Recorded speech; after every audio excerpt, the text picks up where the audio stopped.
Dārgie bērni, atkārtošana ir gudrības māte, tāpēc tagad vingrināsimies ar alfabētu. Šis ir tā pirmais burts, proti A. Vai arī jūs nobijāties, ka sajaucāt kanālu? Viņi to nesajauca, neuztraucieties.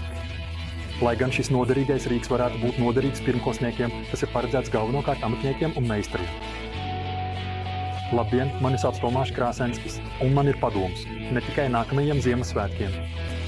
Vai arī jūs pēdējo reizi zem eglītes neatradāt savu kāroto galda zāģi vai frēzi, pat ja Jēzuļam nosūtījāt pareizo saiti? Neuztraucieties par to.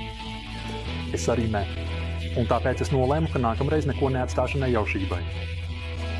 Zāģi un frēzi nopirkšu pats, un uz Betlēmu nosūtīšu saiti uz dažām mazām darbnīcas lietām, kas mani iepriecinās un neizputinās ne Dieva dēlu, ne manu dievišķo sievu. Kā būt ar šablonu rīku? Vai tas tev neko neizsaka? Tad citādi. Forma pārnešana šablons. Joprojām nekas. Es daru, ka jūs to jau kaut kur esat redzējuši un domājāt, ka tas ir ģeniāli, vienkārši un noteikti esat kādreiz darījuši darbu. Ko tas jums ļoti atvieglotu? Galdnieki, nandari vai grīdu meistari noteikti zina līdzīgus rīkus neregulāru formu mērīšanai un pārnešanai, piemēram, pakāpienu veidošanai uz salauztām vai spirālveida kāpnēm. Veidņu rīkam ir tāds pats uzdevums, proti izveidot formu pēc parauga vai kādas telpas, un fiksēto formu pēc tam pārnest uz citu priekšmetu, piemēram, flīzi, dēli vai jebkuru konstrukciju.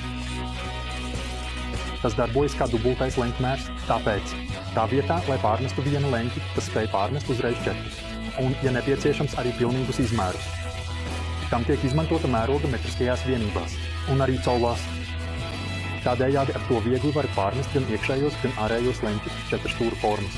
Un pateicoties tā elastībai, varat noņemt vienu sviru un izveidot jebkuru 3 stūri. Man ienāca prātā mēģināt to izmantot arī kā pagaidu saliekamo materiālu, bet jums ir jāimprovizē, jo mērogas nesakrīt.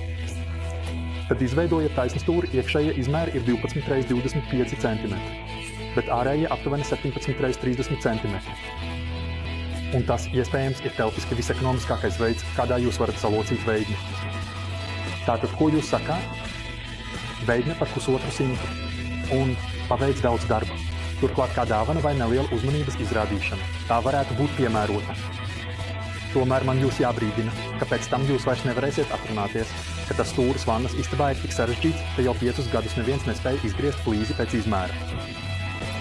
Ar šo veidni tas ir pavisam vienkārši.